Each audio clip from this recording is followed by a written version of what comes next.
hear the train going by in the background. And these are railway spikes. They're quite big, and these are used to hold down, in part, the railway sleepers. So, or railway ties as the Americans call them. Some are pretty coarse and rough. You can pick these up along the railway line on the side. Some of them are in better condition. You can see the marking is still on it. And it's probably never been used. So I quite like them, and I also quite like the fact that people make knives out of them. When I travel, I always carry a small knife. I think this is a 3-inch blade, I'm not sure. It's an Opinel, which is a French brand, number 8, and they're about £13, so what's that, about $17 I guess each. The blade's stainless, keeps a decent edge, and I use it for stupid stuff like cutting holes in myself, digging out thorns, or opening cardboard boxes, or cutting fruit, really. But they're French, and then when you open them up fully, it actually has the simplest of collars to lock the blade. Now the blade's locked in position, so you don't end up having it flip back and injure you. Obviously the same in reverse. When you shut it and you used it, you just shut it and you can lock it in place, so you can't open the blade in a hurry, whereas I would rather just leave it like that. It doesn't fall open.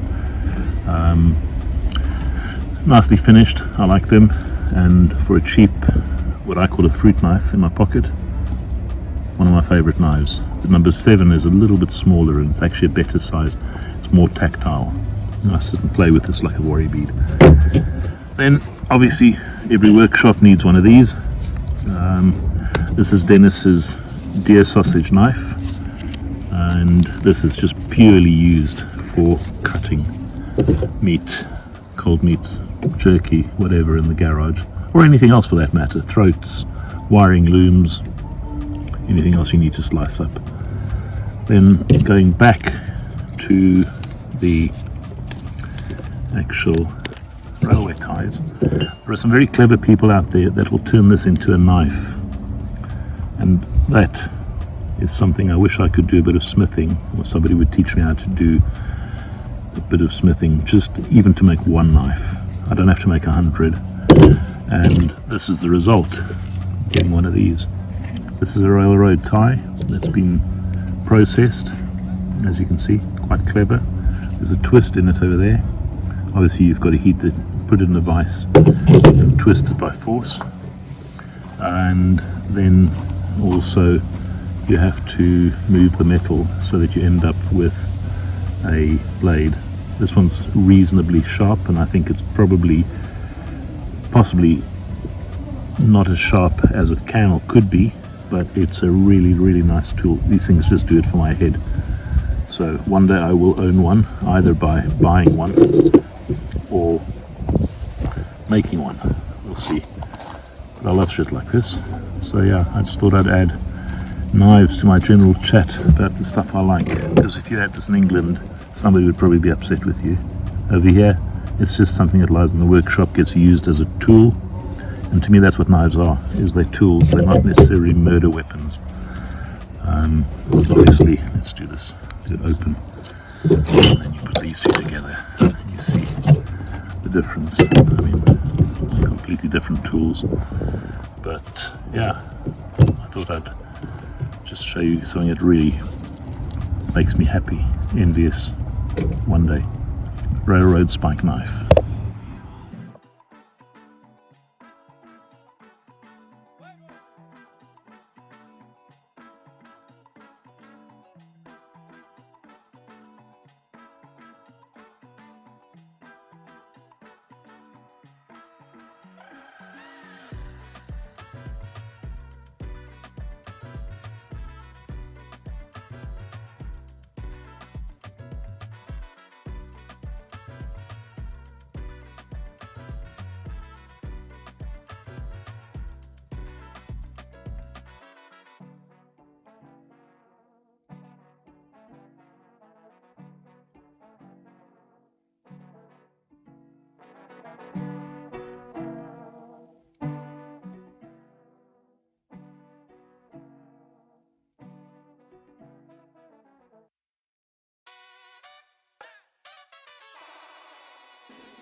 right?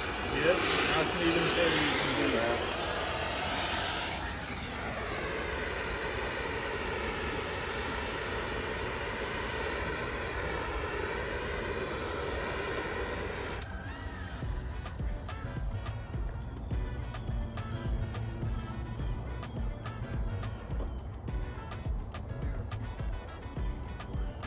Load all the way.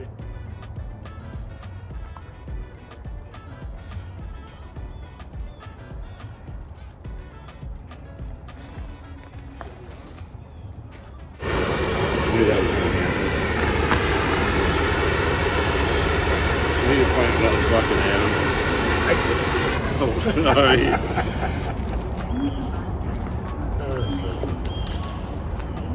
There's a leak in your bucket here, Andy. What we're going to be using is very thin oil drum stem. Alright, there we have it. Steady, right?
Got it all the way.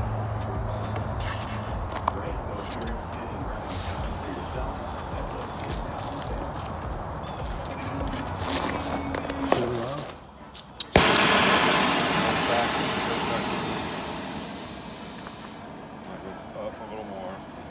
It'll start to leave it. But that one.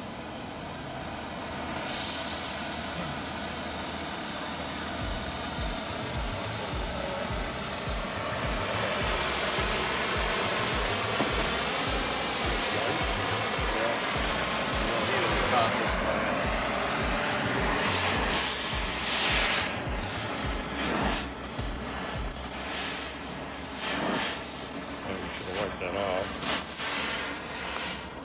Good marking, it's no problem.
That was a good quench.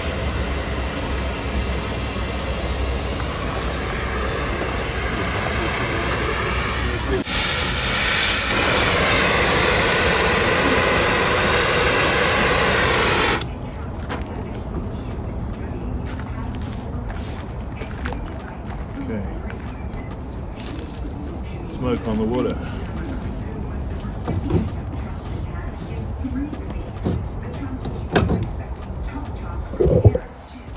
They're both good. You happy with yours? I think they're good. I'm very happy with mine. The fact that we've done it I don't is put it going away. to... You know, I do a lot more blades.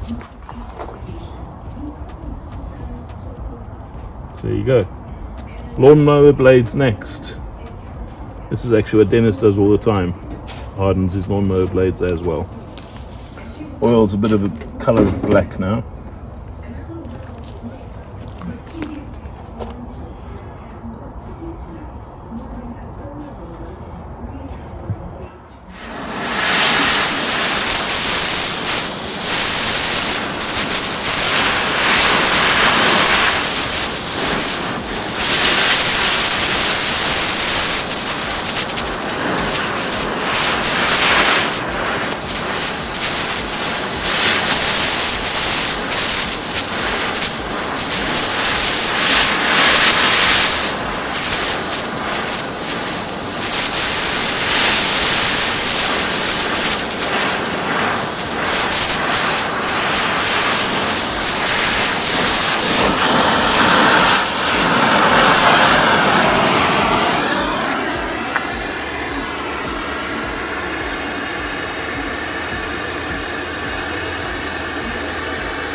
That was a good quench.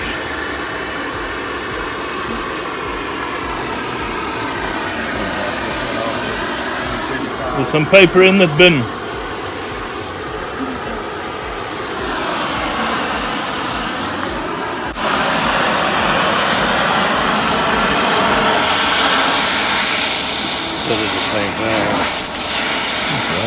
Once you flatten it back a little bit, there's more space to look nice.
It's pretty. It's not so black anymore, which is good. Blades just curve when you're heating. That's not a biggie. It's a cutting blade, not a show blade. Thanks, Dennis. Where's yours? Over yonder. Yonder is my dog.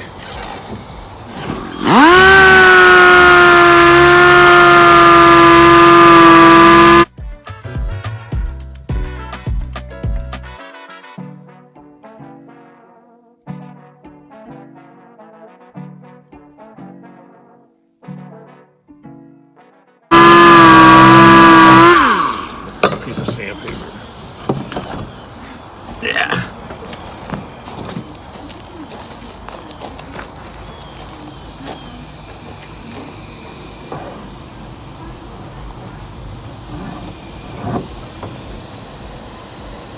Keeping in mind these have been heat treated now. Just trying to get them to shine back to a basic shine. They're really sharp as hell. So this one's cutting deer sausage. You have an edge there for when you're holding the sausage in your hand, and this is when you're holding the sausage on the table. So you can curve the blade so to get, it's basically dual purpose. The back half is for when you hold stuff. This is for when you're pushing stuff on the table. Cut.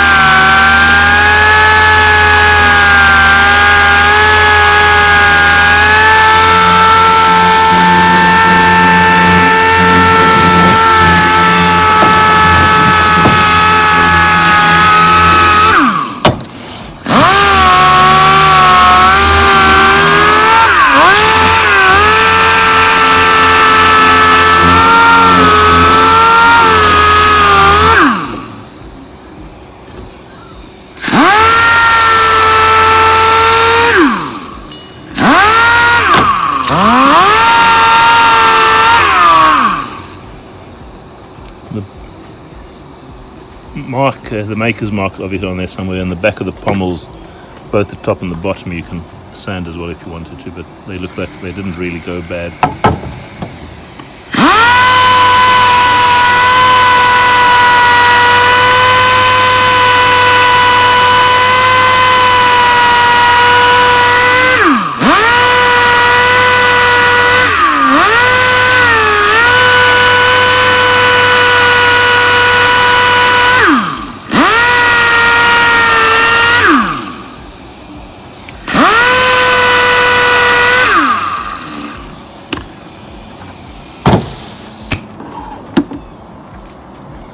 Cool, now we need some deer sausage.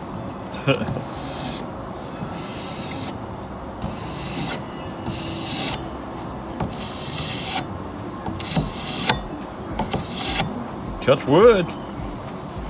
It'll be good for sausage. Cut. What? It will cut. It will kill.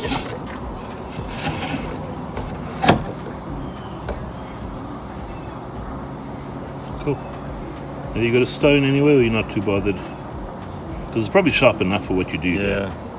It's a sharp knife. I got a friend of mine that sharpens knives up at the...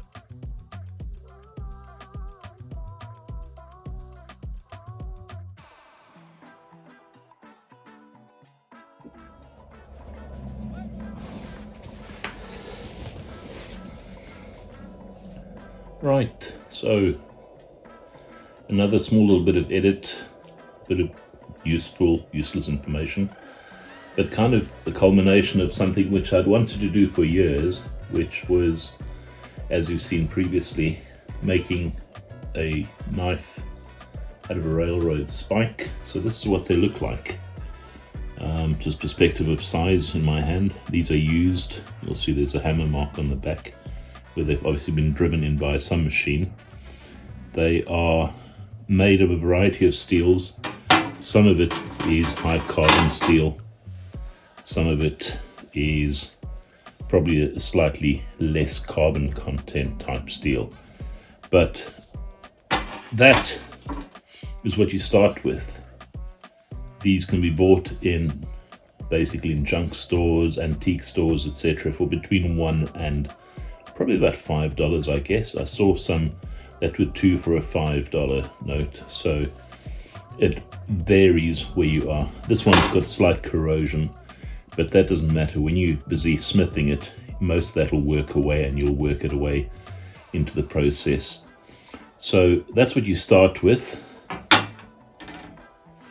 Then once you've done the heating, you will twist the handle. This is a 180-degree twist. I also added a spiral inside of the spiral, which is just a bit of detailing. Once you've hammered it to shape, you then have to kind of basically decide where to go with it. So these are put aside once that blade shape is made. You can see I got a reasonably good result on that one. All 6 that Craig and I made were different. This one I quite like the bit of extra detail. This is something silly, but you know, it takes time. There's a maker's mark on there for Andy Martin's actual forge, which we used. And the next part of the process will be to decide how I'm going to shape this. I'll draw that in with either a silver pencil or a pencil to decide what shape of knife I want. On this one, I'm going to try and retain the hammer marks on the edge and literally just try and see if I can get it right, but only shape up about half to a third of this blade. I'll actually sharpen. The rest I'm going to leave as it is. It's quite a heavy spine, but that in itself doesn't bother me. I just like the contrast of clean versus the hammered and worked metal. So that's kind of where you end up next, is with that pin being stretched and hammered out to give you the full length of the blade.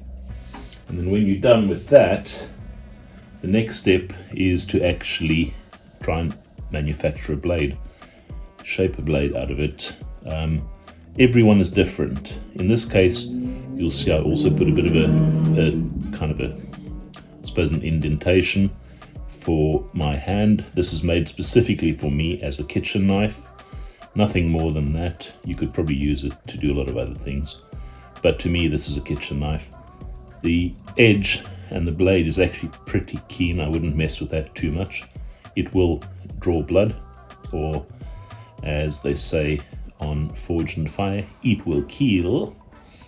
And then the other thing is that this blade's actually been hardened twice through oil, heating it up to cherry red, dipping it into oil, and then finally also you can see, if you look at the difference in color between these two handles, this one's being buffed on a brush, basically a brush on a kind of a wheel, I guess you could call it. So there's that. So that's been buffed. Once again, you can hardly see it, but it's in there. To us, it's always a bit of a respect thing. Maker's mark for Andy's Forge. And that was blade number 3. So I say blade number 3. But seeing where you start, we go to intermediately, and then obviously this end. Now today, specifically, I'm going to use a bit of rough, when I say rough cut, live edge, I think they call it, timber. This came off a veranda ceiling that Andy was doing at the house that he's building up in Oklahoma. Carol, these are trees that were felled on his property, in fact, turned into lumber, and then ultimately they were varnished. These offcuts obviously weren't used, but I wanted a piece of this in order to create a little display. So I'm going to make a couple of Ys that go in there. I'm not sure what I'm going to do yet and how, but the idea is to display both the railway spike and then face it off with the blade one way or another. I'm not sure which way around, that way or that way. It depends on how I feel, but they will kind of just be there as a bit of a display in one of my cabinets. But this is still ultimately a usable knife and a tool. And then this one, I need a day when I'm really in a creative mood to shape this. I've got a good idea of what I want, but this one I'm hoping will be the ultimate. That'll get polished to a very high sheen on the blade sections. I will have to find somebody that can help me harden it, because I do not have a gas torch here. It's a simple enough process, but actually if you do it with somebody who knows what they're doing, you just have a much better sense of achievement, because you know the blade is essentially guaranteed. So that's where we are. Next job today will be a bit of live edge wood, creating this into a stand, a pair of Ys onto which to rest both the blade and the rail spike. Once again, thanks for watching.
So it's done. One job left, which is clear varnish, just a bit of ship varnish on the edge. Just remember these were the offcuts, as I said 101 times. So those, I'm not going to interfere with their length because this is how it works. These two little stands to me work really well, and obviously when you look from the top, the camera angle throws it, but actually these run end to end. And I'm really pleased with the way it's come out. So yeah, thanks Andy, that was great doing all of this. Always wanted to make a knife, obviously I have another one to finish, and the next job now is to polish this up a bit, make it presentable, clean it up, and then I will definitely be fitting that somewhere in the house. I like it.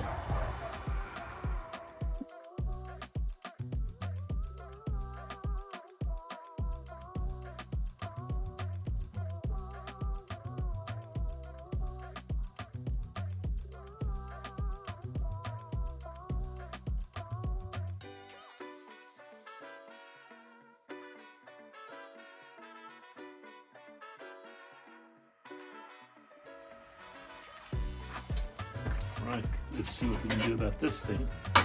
It may come out right, or it may not. We'll see. I have two little wire wheels. Let's see where this one takes us.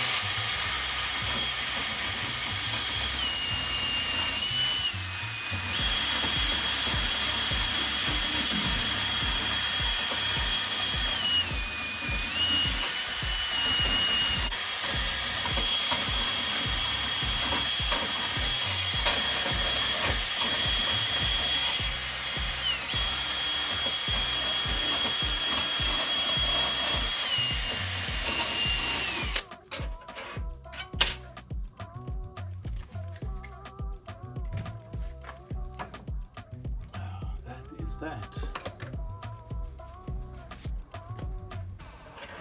I am impressed. I'm so pleased with that. That's come out good. Last thing will be a nice picture on the background where it was before. But yeah, sometimes it's worth just spending a bit of time on stuff. Look at that.